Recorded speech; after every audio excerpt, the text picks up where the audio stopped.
What trouble has that rebellious daughter of mine caused now? Wuyou discovered Pei Yangshu having an affair with her personal maid. Fortunately, it is not a major issue. At worst, we can just call off the engagement with the PA family. Wuyou was too furious to let it slide. She grabbed a random man on the spot and kissed him in front of everyone. The emperor didn't happen to witness this, did he? The random man she grabbed and kissed happens to be the current emperor. At the spring feast of the left chancellor's estate, a pair of secret lovers were passionately trusting behind the wisteria trellis. One was my fiancé Pei Yangshu, the son of the left chancellor, and the other was my personal maid, Kaiju.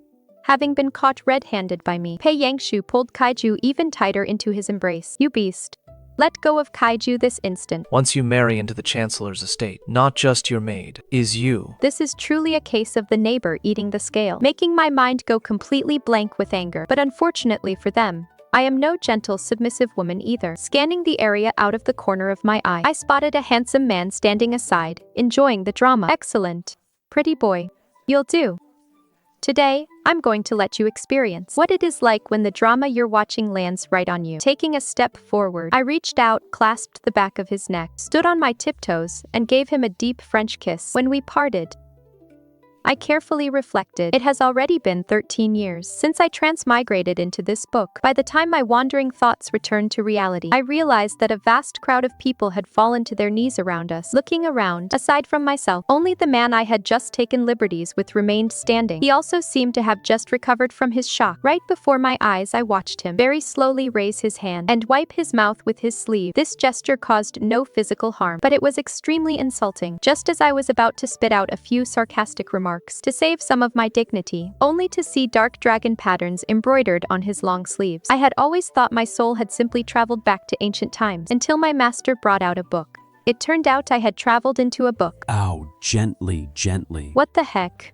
Have you ever seen a tragic female supporting character who gets tormented from beginning to end? The third daughter of Lu Jing, the Earl of Dongping, Lu Wuyou, is exactly that. Unfortunately, that tragic supporting character is me. The more I read, the angrier I get. Are you the one who flipped through this book? Did you write this book? Oh, gently, gently. Careful, your hands might hurt. This book was written by a petty, vindictive, and small-minded person. Wait a minute. The book also didn't write him out to be a very good person. According to the book, in 2 years, my father will come into the mountains to take me back to the capital. Remember to study it thoroughly and keep all the tragic plot points in mind. Isn't this basically an open book exam, with the answers already highlighted by the teacher? I'm going to take all those tragic plot points and turn every single one of them into satisfying triumphs. I heard the left chancellor personally enforce the family law, and Pei Yangshu was almost beaten to death. Father ordered the traitorous Kaiju to be sent to the chancellor's manor, along with the annulment letter. Kaiju was first forced to drink a bowl of sterility medicine, and then sent to the lowest class servant quarters. I just had a small accident and accidentally took advantage of the emperor. I remember the book described him as a clean freak who has no interest in women and even has some shameful little fetishes. Putting all that aside, he really is a man who is exactly my type. Kissing him last time was like eating a ginseng fruit in one gulp. I didn't get to savor the taste. If I get another chance, I must savor it slowly and carefully. Fortunately, that opportunity came very soon. Ha ha ha. My daughter, keep pushing a little harder. This time, go into the palace and earn our family execution by 1,000 cuts. At least we'll all go together on the road to the afterlife and won't be lonely. I will try my best to fulfill your wish, father. This girl is going to be the death of me. Your father is on the verge of going mad. What about you, mother? I can still hold on for a bit longer. I just want to see just how much more trouble you can cause. Do you and father regret sending me to Mount Qingqing to learn from that old scruffy Taoist? Oh, go, go, go. You must leave quickly. Sandalwood incense wafted through the palace of compassionate tranquility. Maids stood all around in silence. I see you, child. Have very fine features and a lovely temperament. Why don't you enter the palace to serve by the emperor's side in the future? Would you be willing? Be a palace maid? No way. My daughter is headstrong and does not know palace etiquette. I beg your Empress Dowager's forgiveness. No matter. I think such a personality is quite nice. It is much more pleasant than those children full of empty words. Wuyou, since you do not want to be a palace maid, how about the emperor titles you as a lady? Don't. Then, as a concubine. Don't. Could it be you wish to be a consort? Even a noble consort is still just a concubine. If my master knew, his prized disciple became someone's concubine, The old man would probably march into the capital with his sword to execute me in the name of family honor. Sheesh. Mother, guess who is behind that screen? I do not want to guess. I only want to leave the palace as soon as possible. That person is right behind us. Sister Lu, I have something to tell you. There are too many eyes and ears here. Come with me to the imperial garden. Don't worry, madam. I won't do anything to her. What an idiot. My mother was worried about you, not her. You wild girl raised in the mountains. You aren't even worthy of washing my cousin's feet. How dare you dream of becoming the empress? You don't know your place. You shameless creature. These highborn ladies can't even insult someone properly. It is like holding in a bunch of energy for a long time, only to let out a silent fart. It is honestly so boring. Ouch. That hurts so much. Why did you push me? This woman is much better at acting than she is at insulting people. The Empress Dowager, the Emperor, and their entourage were slowly walking toward us. Li Chenghuai was dressed in a bright yellow dragon robe. His eyes were cold and aloof, and his presence was commanding and reserved. The formidable aura of a supreme ruler washed over me. He was a completely different person from the handsome scholar I had kissed by force that day. I gazed at him, my cheeks gradually growing hot. His dark gaze fell upon me, carrying a hint of amusement, as if he were looking at some novel, never-before-seen toy. Seeing the Emperor's gaze locked with mine, Consort Jia immediately spoke up to make her presence known. How can you be so insolent? How dare you lay hands on someone and hurt them? I calmly walked up to her and pressed both of my hands onto her body. On Consort Jia's dress, 2 dirty handprints suddenly appeared, wafting a very strange odor. I said unhurriedly, I cast a divination this morning, and the hexagram said the southeast direction would bring great misfortune today, and would be unfavorable to me. As it turns out, this imperial garden happens to be located in the southeast. My master said that dog dung can ward off evil and change one's luck when facing an unlucky direction. Touching a little bit of it can turn misfortune into a blessing. When I was coming over just now, I saw a pile of dog dung, so I casually grabbed some and rubbed it on my hands. Do you have any dung on you? Do you want me to lend you some? You wench. It'll make it easier for you to falsely accuse me, you wench. The maids and eunuchs trembled as they tried to suppress their laughter. The Empress Dowager's lips twitched. Li Chengyuan lowered his head to hide his smile. Consort Jia froze on the spot, her face turning green with rage. Trying to cross me. Just a little bit of dog dung is enough to make you suffer instant social death. The Empress Dowager and Consort Jia left with Pan Mingju to wash up and change. The Emperor dismissed his attendants. Master has an important verbal messages that must be delivered to you in person. All of you dismiss. You may speak now. I leaned in closer, looked up at him, and spoke with utmost seriousness. To ensure favorable weather and prosperity for the great Sheng, Master took my heart's blood for 10 whole years to offer to heaven. He furrowed his brows, seemingly not expecting me to say this. My eyes stared straight at his lips as I continued to make things up. Master said I suffered too much depletion and need to borrow some true dragon energy to nourish myself. Nourish yourself? How do you borrow it? Before he could react, I suddenly leaped forward and clung to him like a long-armed ape. He instinctively reached out to hold me up, his eyes filled with shock. Taking advantage of his distraction, I kissed him passionately. Once the kiss ended, I landed steadily back on the ground. His breathing was slightly erratic, and his almond eyes stared intently at me. The Empress gritted her teeth and said, This is the second time. Are you really not afraid that I will have you beheaded? I replied casually. Master said, there will be another natural disaster in the Great Sheng in 10 years. Back then, my heart's blood was still needed for the sacrifice. If you execute me now, you won't be able to find a second person who can save the world when the time comes. Li Chenghuai's chest heaved, his face turning red and pale in turns. Finally, he squeezed out a single word, get out. Get out. Having learned of what happened in the palace, my father discussed with my mother. If not, we send Wuyou back to Mount Qingchuan. After all, She had her heart's blood drawn before she was even 3 years old and was taken into the deep mountains by the Taoist master for over a decade. Who knows how much hardship she has endured, looking forward to marrying him. Every time I think of her, my heart aches unbearably. I didn't want our daughter to suffer such a great ordeal either. But who asked Taoist Master Xuanqing to choose her? I was teasing the birds under the corridor, the conversation inside the room drifting clearly into my ears. 12 years ago, a great drought plagued the land, leaving thousands of miles of barren earth. Rebellions broke out everywhere, and the state was on the brink of collapse. The imperial court prayed for rain night after night, but not a single drop of sweet dew fell. Throughout the court and the commonalty, people were in a state of panic. Suddenly, One day, a white-haired old Taoist arrived at the palace, calling himself Taoist Master Xuanqing. This humble Taoist can cast a spell to resolve the great drought under heaven. I have only one condition. I must select a noble daughter under the age of 3 to take as my final disciple. What you say? Is there any proof? On the day the spell is cast to pray for rain, my final disciple's heart's blood must be taken as a sacrifice. The late emperor issued an imperial decree throughout the capital region, from princes, dukes, and high officials down to the noble and prestigious families. Any family with a young daughter under the age of 3 had to send their daughter to the palace for selection. The moment the old Taoist saw me, his gaze locked onto me, and he said flatly, She is the one. On the day the altar was set up, Taoist Xuanqing took the blood from my heart.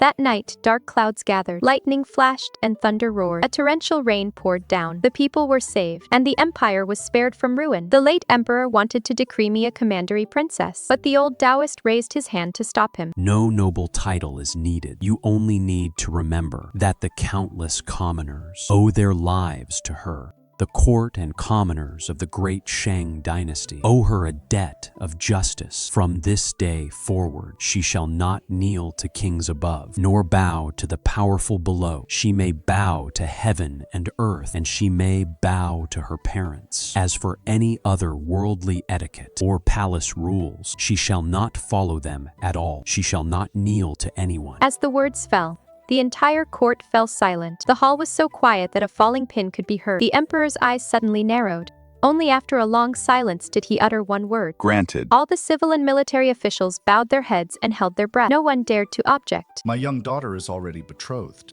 When she reaches her coming of age ceremony, may this official bring her back to my manor to fulfill the marriage contract. The old Taoist nodded slowly. Time passed unnoticed in the mountains, and in the blink of an eye, 12 autumns went by. Before I returned to the capital, Master said, On this trip to the capital, just follow your heart.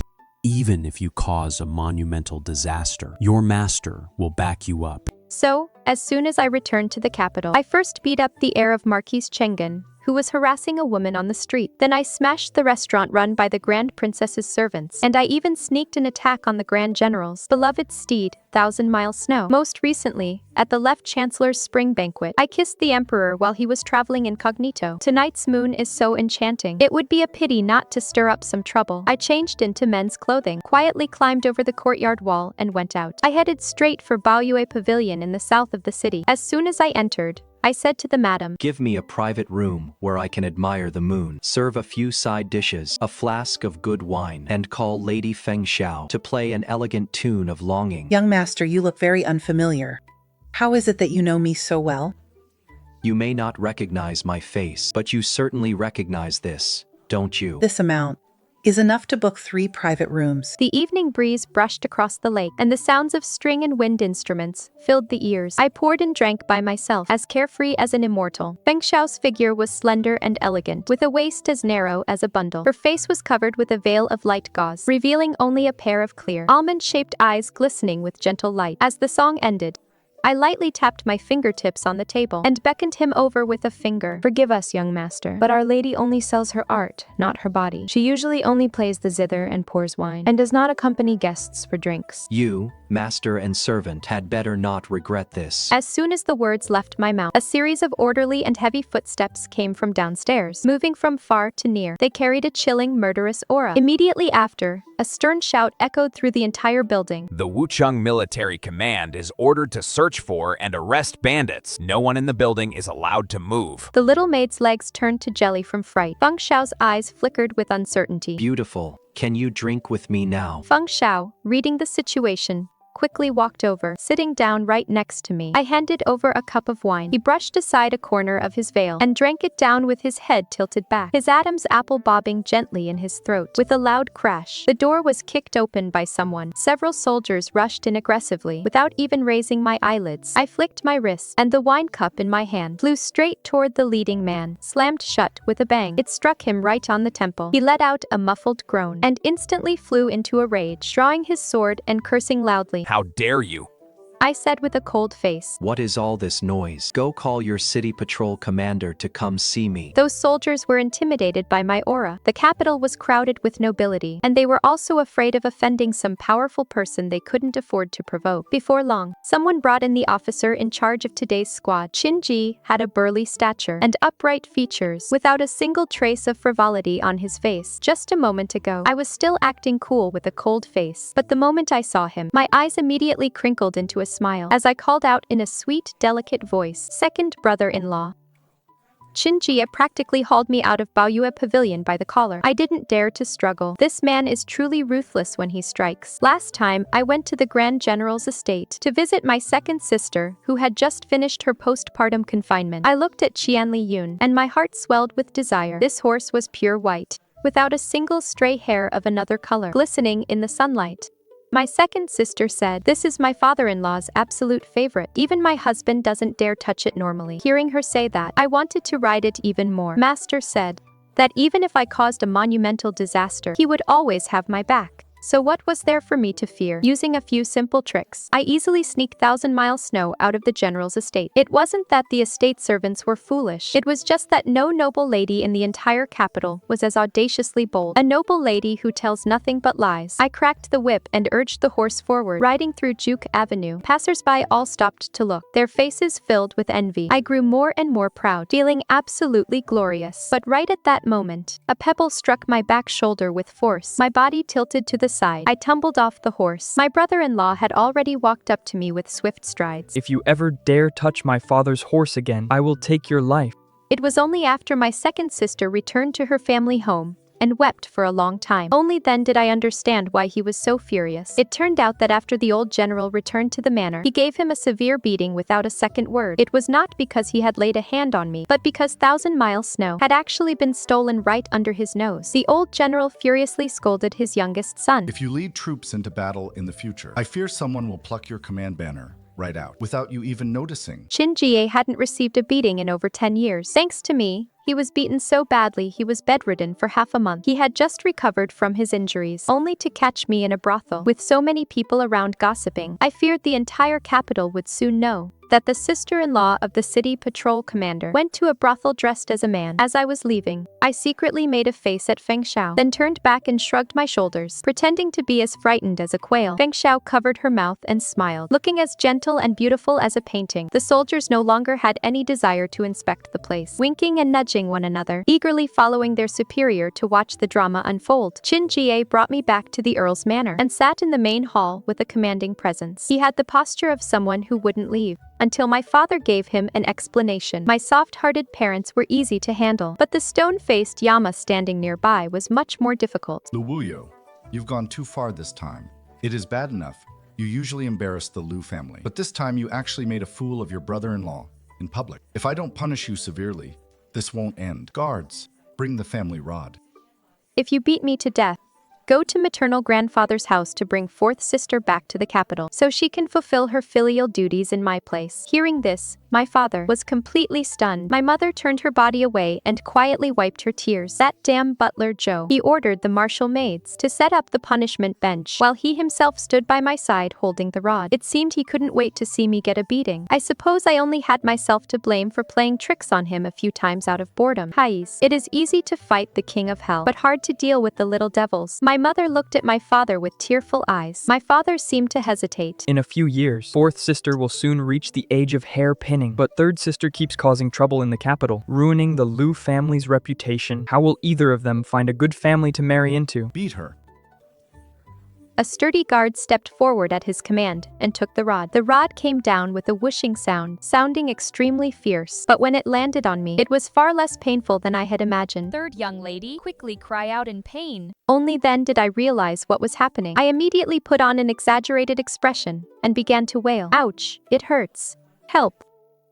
But how could such a small trick possibly fool Qin Ji? He snatched the family rod, kicked the guard aside, and immediately, the sound of tearing wind rang out. Right at the moment the heavy red sandalwood rod was about to fall, I didn't care about saving face at all. With a twist of my body, I rolled directly onto the ground. This roll of mine left them completely dumbfounded. No, this is bad. Someone from the palace has arrived. Just then, the gatekeeper came scrambling in. This is bad. Someone from the palace has arrived. As soon as these words were spoken, everyone's expression changed.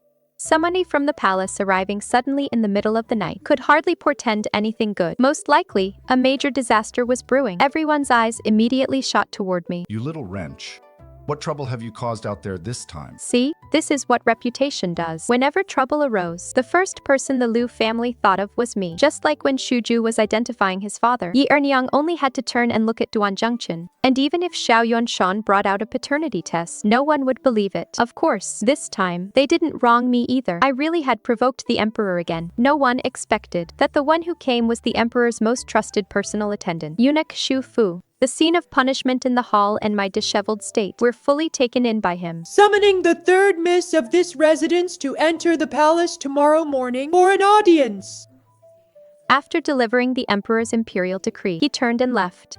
As my father and second brother-in-law escorted the old eunuch out of the residence, they cautiously tried to fish for information, but he only smiled mysteriously, refusing to say a single extra word. Just as they stepped out of the gate, they saw a dense, endless crowd in the night, an innumerable force of imperial guards, standing solemnly on the long street in front of the residence. My father and second brother-in-law's hearts pounded wildly at the sight, and cold sweat poured down their backs. Just before boarding his carriage, Xu Fu casually dropped a remark. When the late emperor was alive, he often praised the third miss for her achievements, so that after today, your household must treat her well. Li Chenghuai summoned me to the palace, but he completely ignored me, keeping his head down to review official memorials. The late emperor had long ago granted me exemption from kneeling and formal etiquette, giving me the privilege to behave as freely as I pleased. To me, this imperial palace was no different from my own backyard. I snacked on pastries and drank tea, taking the opportunity to admire the fair-featured young eunuchs. But the best-looking person in this grand hall was still Li Chenghuai. Even without looking at his face, just his fair, slender hands made it impossible for me to look away. When he held his brush, his fingertips curved slightly, creating clean and beautiful lines. An image suddenly popped into my mind. Lu Wuyou,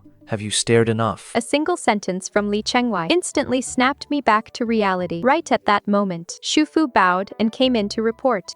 Your Majesty, Consort Jia has stewed some hashima and bird's nest soup. She said it is nourishing and replenishes one's energy, and specially sent it to nourish your Majesty's health. Without even raising his eyelids, Li Chenghuai said, Leave the soup. Tell her to go back.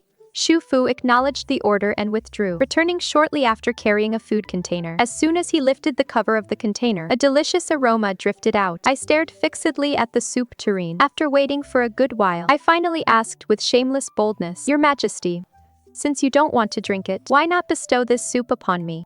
Li Chenghuai remained silent for a moment, then said coldly, Take it and drink it. Hearing this, I immediately ran over joyfully to fetch the bird's nest soup. Consort Jia has great culinary skills. My eyes lit up more and more as I drank. I couldn't help but marvel in my heart at how delicious it was. I casually picked up a sweet fruit to wash it down, and then grabbed a piece of soft pastry to nibble on. After eating the pastry, my throat felt dry again, so I picked up the tea and took another couple of sips. Li Chenghuai said mockingly, You are the biggest eater among women I have ever seen. I was about to talk back with a grin, when suddenly my body stiffened. Something was wrong. A strange, dry heat slowly spread from my chest, and even the tips of my ears began to burn. With a buzz in my brain, I instantly recalled something. Li Chenghuai was extremely cold toward intimacy. At the Empress Dowager's prompting, Consort Jia used a scheme to conceive the imperial heir. The book only briefly glossed over this. I calculated the date. Wait, it happens to be the day after my second brother-in-law searched Baoyue Tower, which is today.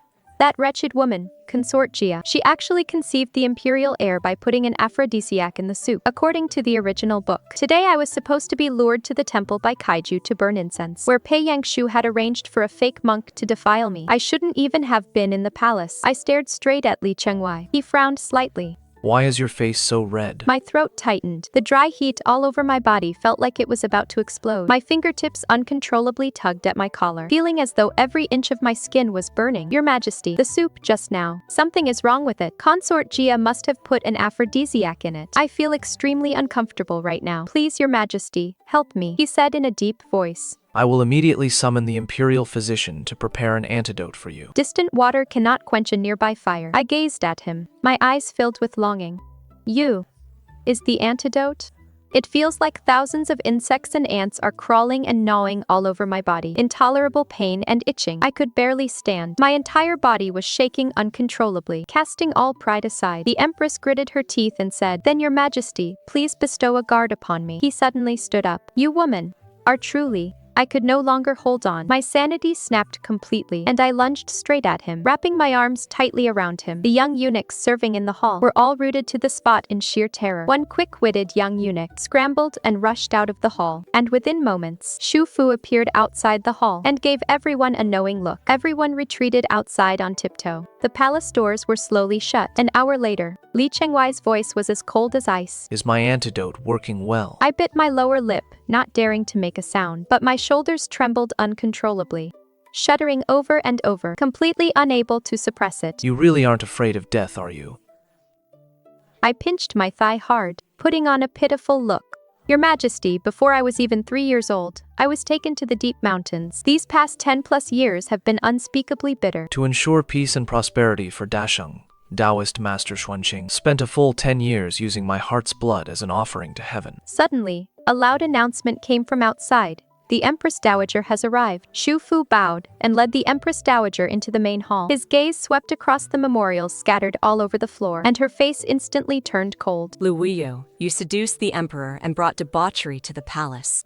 According to palace rules, you must be severely punished. To reply, Empress Dowager, I did not seduce the emperor. It was the emperor who bestowed a bowl of bird's nest soup upon me. The soup had been drugged by someone. I could not control myself. Before I ended up having intimate contact with His Majesty. In the inner palace, someone actually dared to use such underhanded means to plot against His Majesty. I begged the Empress Dowager to investigate this thoroughly and severely punish this person. Empress Dowager, there is indeed more to this matter. It was not her fault alone. Since there was a reason behind it, she shall not be punished. However, since things have come to this, to preserve the dignity of the royal family, you shall enter the imperial harem as a consort starting today. This handmaiden obeys your decree. Li Chenghuai had always been cold and detached. He rarely set foot in the harem on ordinary days, devoting all his energy to state affairs. The vast harem was incredibly empty. There were only a few concubines, making the harem virtually non-existent. Though he had been on the throne for several years, he still had no sons under his knee, only a princess left behind by the late empress. After the late empress passed away from illness, Consort Jia eyed the empty throne of the empress greedily. But as soon as I entered the palace, I was conferred the title of consort, standing on equal footing with her. Therefore,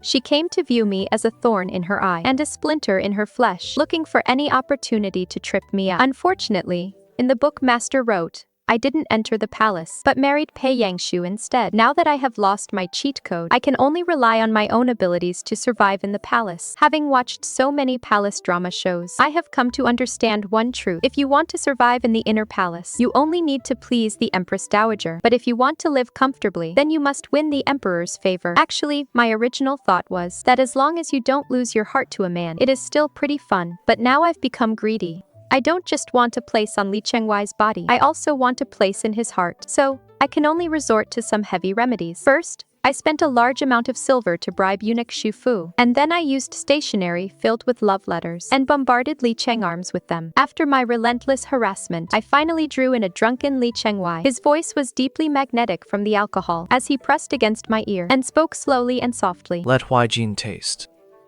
If your lips are sweet. At dawn the next day, he left quietly without a sound. I slept until the sun was high in the sky before slowly waking up. Seeing me open my eyes, my maid, Sheik, who was serving me, began to chatter non-stop. I coughed softly to interrupt her rambling. She wasn't afraid of me either, only giggling silly at me. In the evening, I ran into Consort Jia in the imperial garden. You entered the palace late, sister. You probably don't know that yesterday was the late empress's birthday. After all these years, on the late empress's birthday, and the anniversary of her death. The emperor always gets heavily drunk. Seeing my indifferent expression, she let out a soft sigh. Sister, well, I was afraid you didn't know the truth and would end up falling for nothing, only to hurt yourself. I am doing this all for your own good. I said calmly, "You are very thoughtful, sister, but I have never been one to overthink things.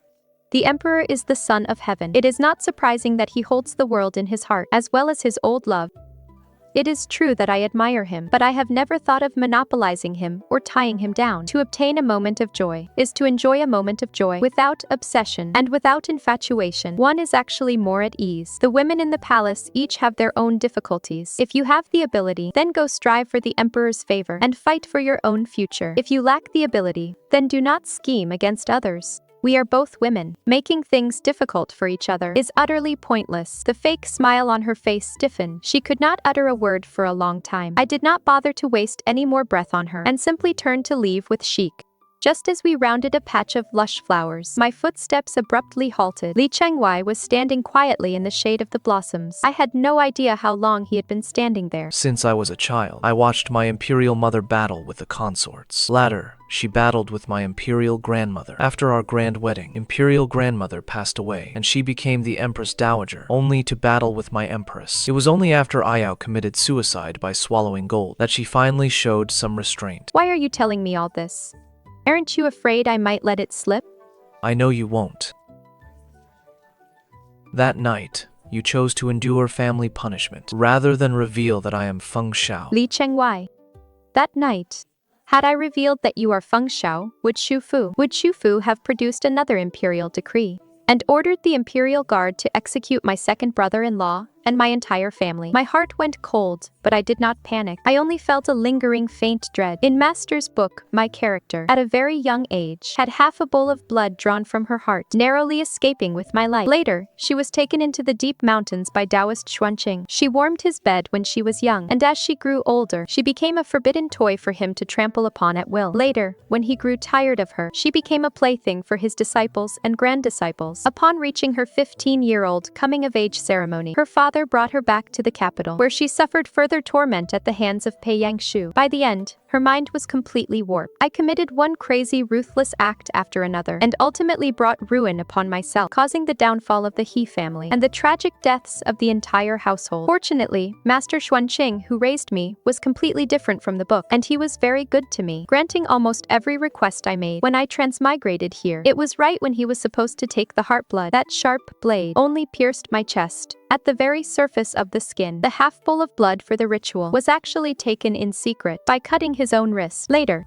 regarding my maturity beyond my years, he didn't show the slightest surprise, as if I was naturally meant to be wiser than others. But even though I had all the answers, I still almost brought my entire family to ruin, all because I wanted to save that upright second brother-in-law. That night, I rewrote their destiny, but almost implicated my entire family in destruction. After returning to the capital, I acted willfully, daring to do absolutely anything, living with complete abandon, only because Master said he could change anything. But he could not change the fact that I would die on my 25th birthday. Looking at Li Chenghuai's bright yellow dragon robe, I suddenly felt a chill in my chest. Imperial majesty is as absolute as heaven, yet I called him directly by his name. My parents love me to the bone, and my second sister gently protects me. They treat me so well. If I continue to be this willful, sooner or later, I will drag them all down to hell with me. The more I thought about it, the more frightened I became. What are love, favor, and temporary pleasure in the face of life and family? They are all too insignificant to even mention. I cannot stay here any longer. If I stay, I might implicate everyone who loves me. Your Majesty, there is one thing I have never told anyone. Master once said that my lifespan in this life will not exceed 25. I will take your secret to my grave.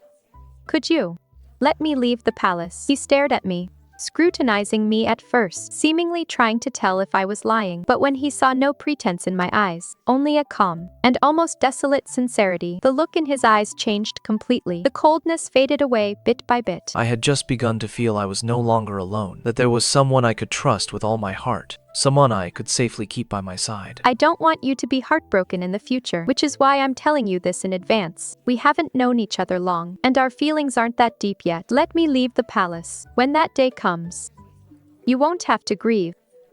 Too late. I will not let you go.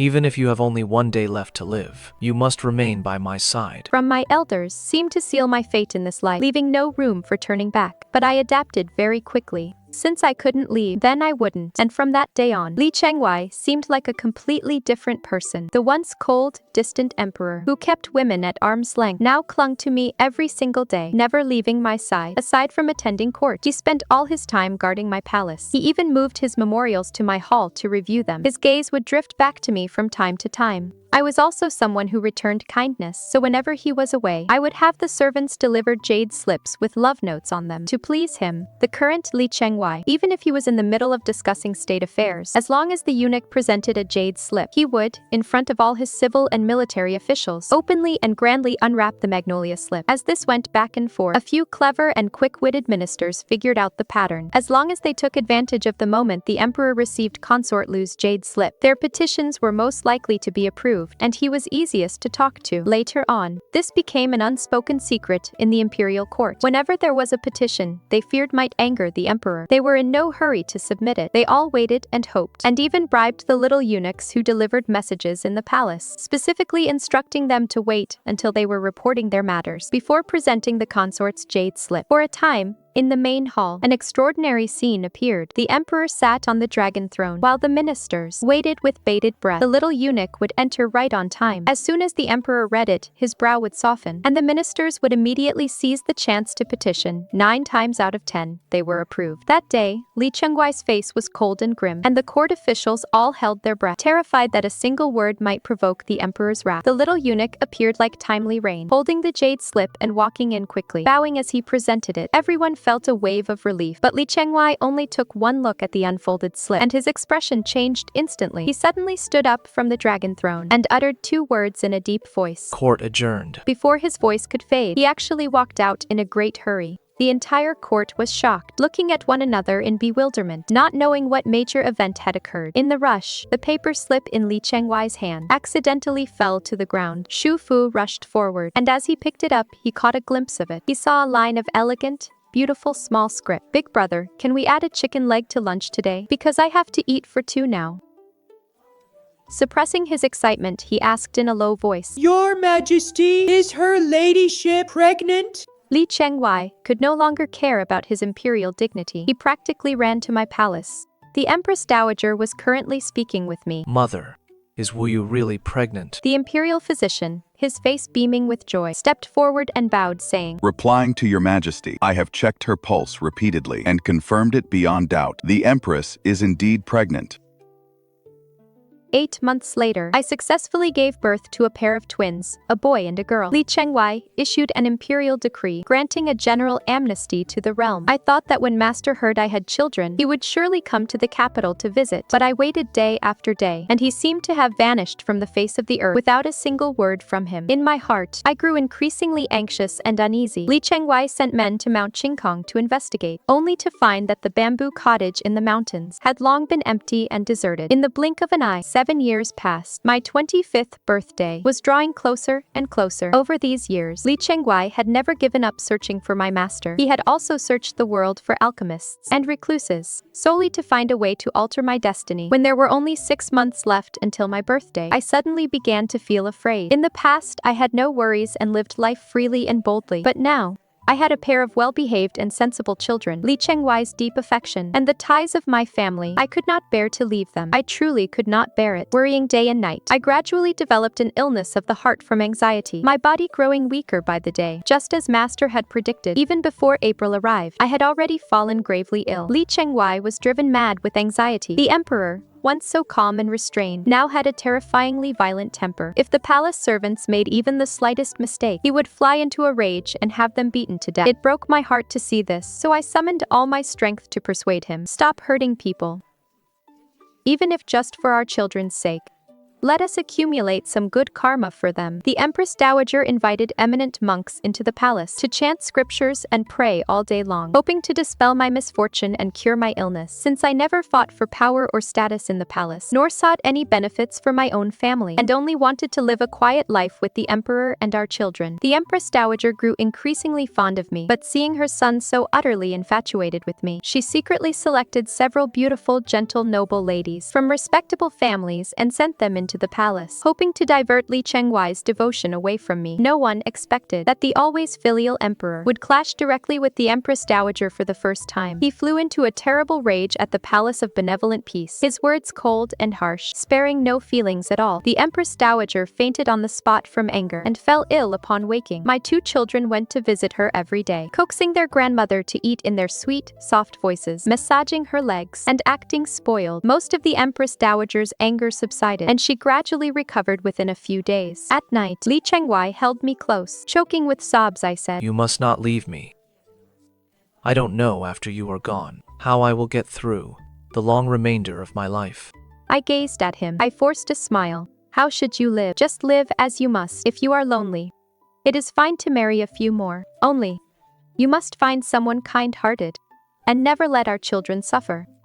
At this moment, this mortal emperor looked like a helpless child, weeping bitterly before me. I slowly closed my eyes, not knowing if I had fallen asleep or died. A vast white mist stretched out endlessly. In my daze, I saw 2 figures standing in the clouds. One wore a brocade robe, with a short beard on his chin. In one hand, he held a brush, and in the other, a heavy golden glowing ledger. I am Simon, Lord of Fate in the Heavenly Court, who governs the lifespan, fortunes, and misfortunes of mortals, and their entire destiny. Beside him stood another person, dressed in pure white, with an peerless grace that was beautiful beyond description.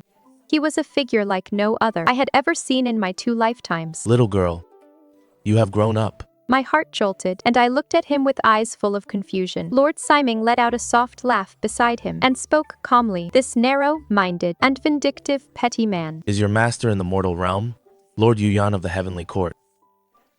To protect his exhausted junior sister, he stole my book of fate and secretly descended to the mortal realm to alter her destiny, only to mistake you for his junior sister. Then I won't die at 25. For disrupting a mortal's destiny, immortals must face heavenly punishment, seeing that you are innocent. I have added a few strokes to your lifespan. You will not die. You still have 60 years of peaceful and good life ahead. In an instant, the massive boulder that had weighed on my heart for 8 years crashed to the ground. I raised my eyes and looked foolishly at the white-robed immortal. Master, can I give you a hug? He visibly stiffened, his ears turning slightly red. With an awkward, embarrassed look, he gave a slight nod. I immediately ran over, threw my arms around him, and buried my face in his chest, rubbing against it repeatedly. With a starstruck grin, I said, Master, if you had used this face to raise me, not even a team of 9 oxen could have dragged me away. Lord Yuyan, you are simply too good-looking. Can I kiss you? As I babbled on, I felt a sudden warmth at the corner of my mouth. As my drool began to flow again, smack, I felt a heavy slap on my head. When I suddenly snapped my eyes open, there was no immortal lord in front of me. There was only the mortal emperor, clad in dragon robes, with a face so dark it looked ready to drip ink. He was trembling with such rage that his fingertips shook, pointing at me. It took him a long moment to squeeze out a sentence. Who is Lord Yuyan? You were calling him so intimately in your dream, and you even wanted to kiss him. Before he could finish speaking, he cast another disgusted glance at me. And another thing, you're drooling. Back then, you used to look at me and drool just like this. Lu Wuyou, how can you be so lustful? Waking up from this sleep, I felt entirely light and refreshed, with a clear mind and elevated spirit. Even my energy to bicker had returned. So what if I'm a bit lustful? To take a step back. Are you completely without fault? You're this good-looking, and yet you appeared right in front of me. Never mind smiling at me. Even your breathing feels like seduction. Li Chenghuai smiled. See, in truth, men are really quite easy to coax.